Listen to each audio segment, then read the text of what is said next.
Em nome do Pai, do Filho e do Espírito Santo. Amém. Hoje meditaremos sobre o título Mãe Sempre Virgem.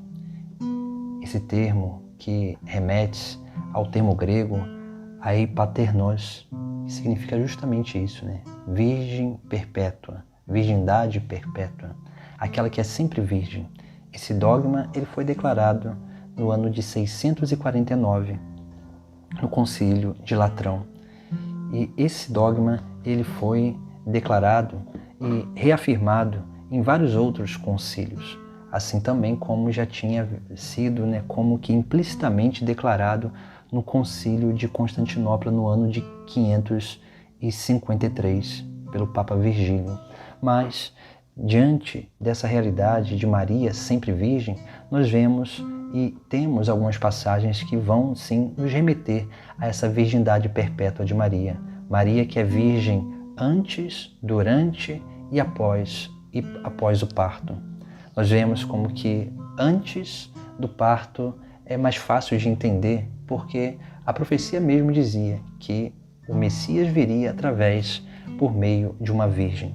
E o próprio texto sagrado vai nos trazer essa realidade. Quando, por exemplo, no texto de São Lucas ele faz questão de lembrar essa questão da virgindade de Maria, onde no capítulo 1, versículo 27, nós contemplamos ali como que São Lucas ele vai trazer, que o anjo Gabriel foi enviado a uma cidade da Galileia chamada Nazaré, a uma virgem prometida em casamento a um homem chamado José. E depois ele ainda vai dizer, a virgem se chamava Maria. Nós vemos aí como que esse termo virgem ele aparece, assim como também no Evangelho de São Mateus, quando ele cita a passagem de Isaías, capítulo 7, versículo 14. Eis que a virgem ficará grávida e dará à luz um filho. Aí nós vemos essa virgindade antes do parto.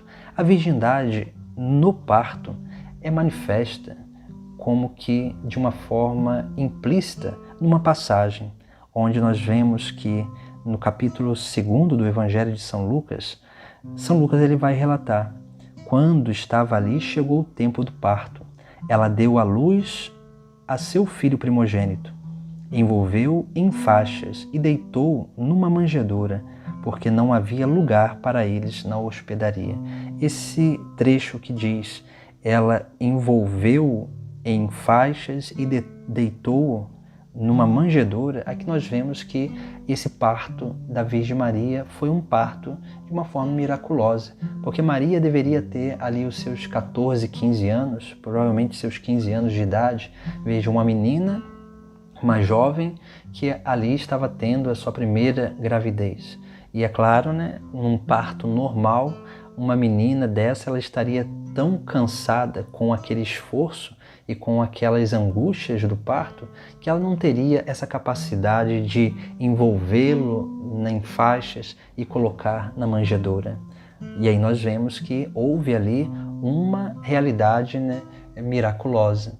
Assim também, como os padres da igreja vão dizer, que a virgindade na antiguidade tinha um valor grande para as jovens. Então Maria, se ela perdesse a sua virgindade no parto, o próprio Filho de Deus estaria corrompendo um valor cultural e religioso de Israel, que é a virgindade. E aí sim, ele poderia estar realizando um mal à Virgem Maria.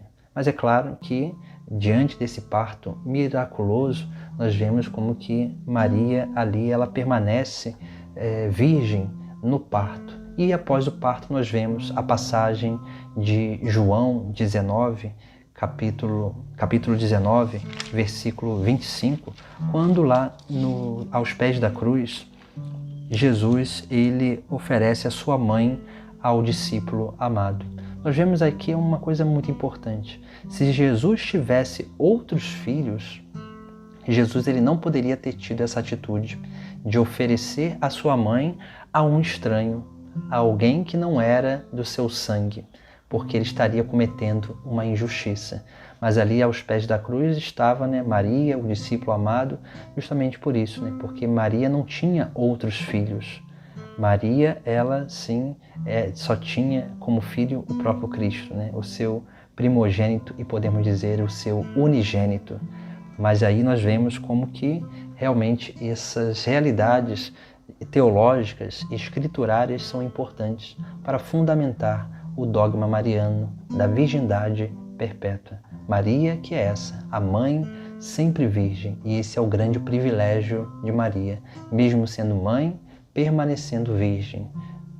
E aí sim, essa grande obra de Deus na vida da Virgem Maria. Mãe sempre virgem, rogai por nós. Em nome do Pai, do Filho e do Espírito Santo. Amém.